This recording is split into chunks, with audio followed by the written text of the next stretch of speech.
ಶ್ರೀ ಗುರವೇ ನಮಃ. ಶ್ರೀ ಗಣಾಧಿಪತಯೇ ನಮಃ.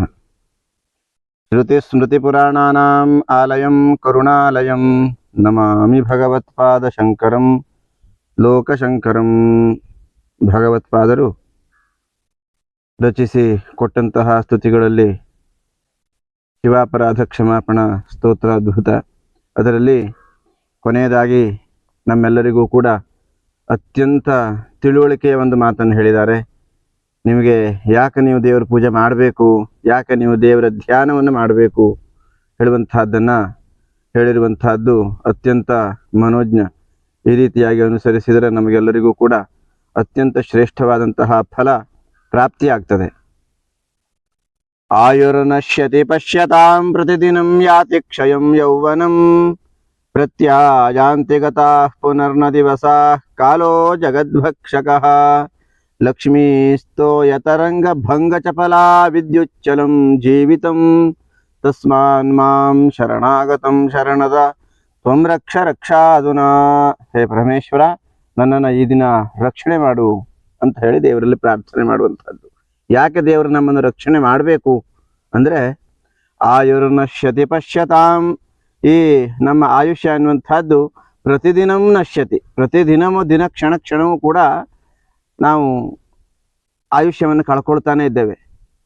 ವರ್ಷ ಏನು ಜನ್ಮೋತ್ಸವ ಅಂತ ಅತ್ಯಂತ ಸಂಭ್ರಮದಿಂದ ಆಚರಣೆ ಮಾಡ್ತೇವೆ ನಾವು. ಆದರೆ ನಾವು ಅತ್ಯಂತ ದುಃಖ ಪಡಬೇಕಾದಂಥ ವಿಚಾರ ಅದು. ಒಂದು ವರ್ಷ ಕಳೀತು, ಇನ್ನೊಂದು ವರ್ಷ ಕಳೀತು, ಮತ್ತೊಂದು ವರ್ಷ ಕಳೀತಲ್ಲ ಅಂಥೇಳಿ ನಾವು ದುಃಖ ಪಡಬೇಕು. ಯಾಕೆಂದರೆ ಸಮಯ ಮತ್ತೆ ಸಿಗುವಂಥದ್ದಲ್ಲ. ಈ ಸಮಯ ನಮ್ಮದು, ಈ ನಮ್ಮ ಕೈ ಕಾಲಿನಿಂದ ಹಿಡಿದು ನಮ್ಮದೇ, ಈ ನಾವು ಗಳಿಸಿದ ಯಾವುದು ನಮ್ಮದಲ್ಲ. ಈ ಸಮಯ, ಈ ಕ್ಷಣ ಅನ್ನುವಂಥದ್ದು ನಮ್ಮದು. ಈ ಕ್ಷಣದಲ್ಲಿ ನಾವು ಅದನ್ನು ವಿದ್ಯಾರ್ಥಿಗಳು ವಿದ್ಯೆಯನ್ನು ಕಲಿಯುವುದಕ್ಕೋಸ್ಕರವಾಗಿ, ದುಡಿಯುವಂಥವರು ದುಡಿತಾಯಕ್ಕೋಸ್ಕರವಾಗಿ, ಭಗವಂತನನ್ನು ಇಚ್ಛೆಪಟ್ಟಂಥವರು ಭಗವಂತನನ್ನೇ ಸ್ಮರಣೆ ಮಾಡುವ ರೂಪದಲ್ಲಿ ಈ ಒಂದು ಆಯುಷ್ಯವನ್ನು, ಈ ಒಂದು ಕ್ಷಣವನ್ನು ನಾವು ಕಳೆಯಬೇಕು ಎನ್ನುವಂಥದ್ದು ಇಲ್ಲಿ ತಿಳುವಳಿಕೆಯ ವಿಚಾರ. ಹೀಗೆ ಪ್ರತಿದಿನಂ ಯಾತಿಕ್ಷಯಂ ಯೌವನಂ, ನಮ್ಮ ಯೌವನ ಅದು ಶಾಶ್ವತವೋ ಅಲ್ಲ. ಇದ್ದಕ್ಕಿದ್ದಂತೆಯೇ ಸೌಂದರ್ಯ ಮಾಸ್ತಾ ಹೋಗ್ತದೆ, ಕೂದಲುಗಳು ಹಣ್ಣಾಗ್ತವೆ, ಕೈ ಕಾಲುಗಳು ಶಕ್ತಿಯನ್ನು ಕಳೆದುಕೊಳ್ಳುತ್ತವೆ. ಆ ರೀತಿಯಲ್ಲಿ ಯೌವನನೂ ನಷ್ಟ ಆಗುವಂತಹದ್ದೇ. ಇದು ಯಾವುದೂ ಸ್ಥಿರವಲ್ಲ.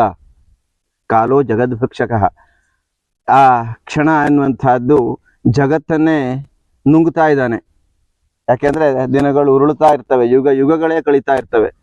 ಆದರೆ ಅದು ಅಷ್ಟೊಂದು ದೊಡ್ಡದು ಅಂತ ನಮಗೆ ಅನ್ನಿಸ್ತದೆ. ನಮ್ಮ ಜೀವಿತಾವಧಿ ಅತ್ಯಂತ ಸಣ್ಣದಾದಂತಹದ್ದು. ಅದರಿಂದ ಈ ಒಂದು ಕ್ಷಣವನ್ನು ಉಪಯೋಗಿಸ್ಕೊಳ್ಬೇಕು ಅಂತ. ಕಾಲಹ ಜಗದ್ಭಕ್ಷಕಃ, ಯಮ ಜಗತ್ತನ್ನೇ ಭಕ್ಷಣೆ ಮಾಡ್ತಾ ಇರ್ತಾನೆ, ಯಾರನ್ನು ಬಿಡುವುದಿಲ್ಲ. ಅವನು ಶ್ರೀಮಂತ ಇರಲಿ, ಬಡವ ಇರಲಿ, ಬಲ್ಲಿದ ಇರಲಿ, ಯಾವ ಜಾತಿ ಏನು ನೋಡುವುದಿಲ್ಲ. ಎಲ್ಲರಿಗೂ ಸಮಾನವಾಗಿ ಮೃತ್ಯು ಎನ್ನುವಂತಹದ್ದು ಶತಸಿದ್ಧ. ಆದ್ರಿಂದ ನಾವು ಕ್ಷಣವನ್ನು ಉಪಯೋಗಿಸ್ಕೊಳ್ಬೇಕು ಅಂತ. ಆದ್ರೆ ನಾವು ಗಳಿಸಿದಂತಹ ಸಂಪತ್ತು ಲಕ್ಷ್ಮೀ ತೋಯ ತರಂಗ ಭಂಗ ಚಪಲ. ಸಮುದ್ರದಲ್ಲಿ ಎಷ್ಟು ಅಲೆಗಳು ಬರ್ತಾ ಇರ್ತವೆ, ಬಂದಂಥ ಒಂದು ಅಲೆ ಆದರೂ ನಿಲ್ತದೆಯೋ? ಇಲ್ಲ, ಯಾವ ಅಲೆಯೂ ನಿಲ್ಲುವಂತಹದ್ದಲ್ಲ, ಎಲ್ಲವೂ ಕೂಡ ಭಂಗ ಆಗು ಹೋಗ್ತದೆ. ಆ ರೀತಿಯಲ್ಲಿ ಲಕ್ಷ್ಮಿಯೂ ಕೂಡ ನಮ್ಮ ಹತ್ರ ಬರ್ತದೆ, ಮತ್ತೆ ಖಾಲಿ ಆಗ್ತದೆ, ಬರ್ತದೆ, ಖಾಲಿ ಆಗ್ತದೆ. ದುಡ್ದಾಗ ಗಳಿಸ್ಬೇಕು, ಮತ್ತೆ ಪುನಃ ಅದನ್ನ ಖರ್ಚು ಮಾಡಬೇಕು. ಯಾವುದು ಸ್ಥಿರವಾಗಿ ನಿಲ್ಲುವಂತಹದ್ದಲ್ಲ. ಆದ್ರಿಂದ ವಿದ್ಯುಚ್ಚಲಂ ಜೀವಿತಂ, ಈ ನಮ್ಮ ಜೀವನ ಅನ್ನುವಂಥದ್ದು ಎಷ್ಟು ಕ್ಷಣಿಕ ಅಂದರೆ, ನಮಗೆ ಈಗ ಕರೆಂಟ್ ಹೋದಾಗ ಹೇಗೆ ಲೈಟ್ ಹೋಗ್ತದೆಯೋ ಹಾಗೆ ಅಷ್ಟೊಂದು ವಿದ್ಯುತ್ ಮಿಂಚು ಬಂದು ಹೋದಷ್ಟು ಕ್ಷಣದಲ್ಲಿ ನಮ್ಮ ಈ ಒಂದು ದೇಹ ಅನ್ನುವಂಥದ್ದು ಬಿದ್ದು ಹೋಗುವಂತಹದ್ದು. ಆ ರೀತಿಯಲ್ಲಿ ಈ ಜೀವನ ನಷ್ಟ ಆಗುವಂತಹದ್ದು. ಪ್ರತ್ಯಾಯಾಂತಿಗತ ಪುನರ್ನ ದಿವಸ ಕಾಲೋ ಜಗದ್ಭಕ್ಷಕಃ ಲಕ್ಷ್ಮೀ ಸ್ತೋಯ ತರಂಗ ಭಂಗ ಚಪಲ.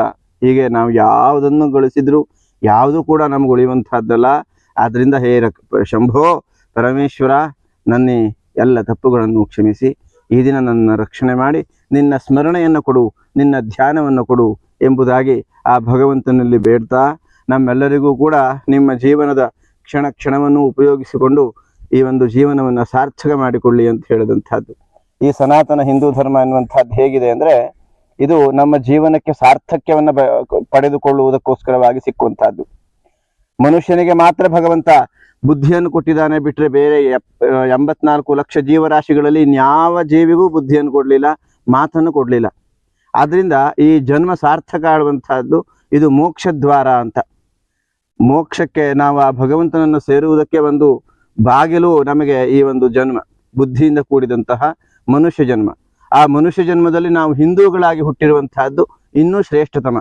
ಆದ್ರಿಂದ ಹಿಂದೂಗಳಾಗಿ ನಾವು ಸನಾತನ ಧರ್ಮ, ಸನಾತನತೆ, ನಾವು ಹಿಂದೂ ಧರ್ಮದವರು ಅಂತ ಹೇಳಿ ನಾವು ಅಲ್ಲಿ ಇಲ್ಲಿ ಪೋಸ್ಟನ್ನು ಹಾಕ್ತಾ ನಾವು ಕಳೆದ್ರೆ ಸಾಲದು. ನಾವು ಕೂಡ ನಮ್ಮ ಅಂತರಂಗದಲ್ಲಿ ಆ ಭಗವಂತನನ್ನ ಆವಾಗ ಧ್ಯಾನ ಮಾಡ್ತಾ ಇರಬೇಕು, ಸ್ಮರಣೆ ಮಾಡ್ತಾ ಇರಬೇಕು. ಆವಾಗ ನಾವು ಹಿಂದೂ ಧರ್ಮವನ್ನು ಆಚರಣೆ ಮಾಡ್ದಂಗೆ ಆಗ್ತದೆ. ಇಲ್ಲ ಅಂದ್ರೆ ಕೇವಲ ಅನ್ಯ ಧರ್ಮವನ್ನು ದ್ವೇಷ ಮಾಡುವುದೊಂದೇ ಆಗ್ತಿದೆ ವಿನಃ ನಾವು ಹಿಂದೂ ಧರ್ಮವನ್ನು ಆಚರಣೆ ಮಾಡ್ದಂಗೆ ಆಗುವುದಿಲ್ಲ. ನಮ್ಮ ಸನಾತನ ಧರ್ಮವನ್ನು ನಾವು ಆಚರಣೆ ಮಾಡ್ದಂಗೆ ಆಗುವುದಿಲ್ಲ.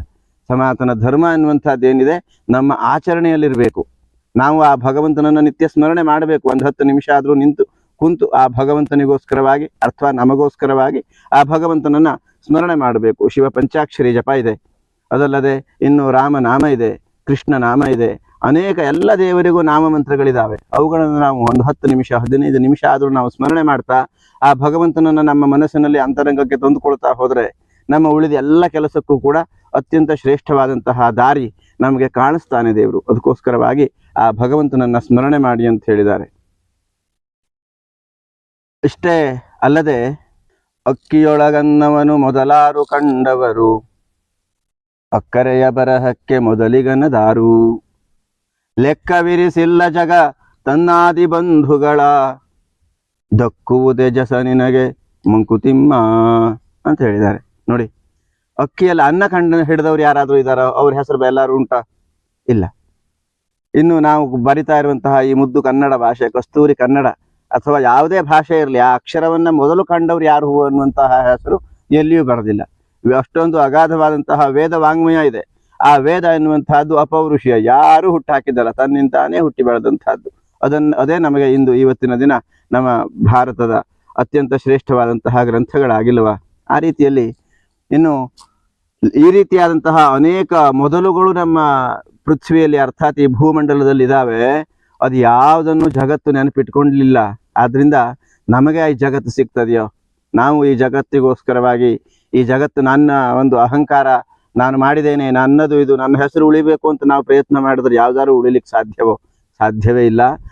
ಅದಕ್ಕೋಸ್ಕರವಾಗಿ ನಾವು ಆ ಭಗವಂತನನ್ನ ಸ್ಮರಿಸ್ತಾ ನಮ್ಮ ಇರುವಂತಹ ಆಯುಷ್ಯವನ್ನ ಸಾರ್ಥಕಪಡಿಸಿಕೊಳ್ಳುವುದಕ್ಕೋಸ್ಕರವಾಗಿ, ಅರ್ಥಾತ್ ನಾವು ಸನಾತನಿಗಳಾಗಿ ಜನ್ಮಿಸಿ ಈ ಸನಾತನ ಧರ್ಮದ ಉಳಿವಿಗೋಸ್ಕರವಾಗಿ, ಸನಾತನತೆಯ ಬೆಳವಿಗೋಸ್ಕರವಾಗಿ ನಾವು ಕೂಡ ಆ ಭಗವಂತನನ್ನ ಸ್ಮರಣೆ ಮಾಡ್ತಾ ಈ ಒಂದು ಜನ್ಮವನ್ನ ಸಾರ್ಥಕ ಮಾಡಿಕೊಳ್ಳೋಣ ಎಂಬುದಾಗಿ ಹೇಳ್ತಾ ಈ ನನ್ನ ಮಾತಿಗೆ ವಿರಾಮವನ್ನು ನೀಡೋಣ.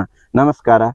ಈ ಒಂದು ವಿಡಿಯೋಗಳು ನಮ್ಮ ಸಬ್ಸ್ಕ್ರೈಬ್ ಯಾರ್ಯಾರು ಆಗಿಲ್ಲ ಅವರುಗಳು ಸಬ್ಸ್ಕ್ರೈಬ್ ಮಾಡಿ ಪ್ರೋತ್ಸಾಹ ಕೊಡಿ. ಇನ್ನೂ ಹೆಚ್ಚು ಜನಕ್ಕೆ ನಮ್ಮ ಧರ್ಮದ ತಿಳುವಳಿಕೆ ಎನ್ನುವಂತಹದ್ದು ತಿಳಿಯುವ ಹಾಗೆ ಹೆಚ್ಚು ಶೇರ್ ಮಾಡಿ, ನಮಗೆ ಮಾರ್ಗದರ್ಶಕವಾದಂತಹ ಕಾಮೆಂಟ್ಗಳ ಮೂಲಕ ಹರಸಿ ಆಶೀರ್ವದಿಸಿ ಅಂತ ಕೇಳ್ತಾ ನಮಸ್ಕಾರ.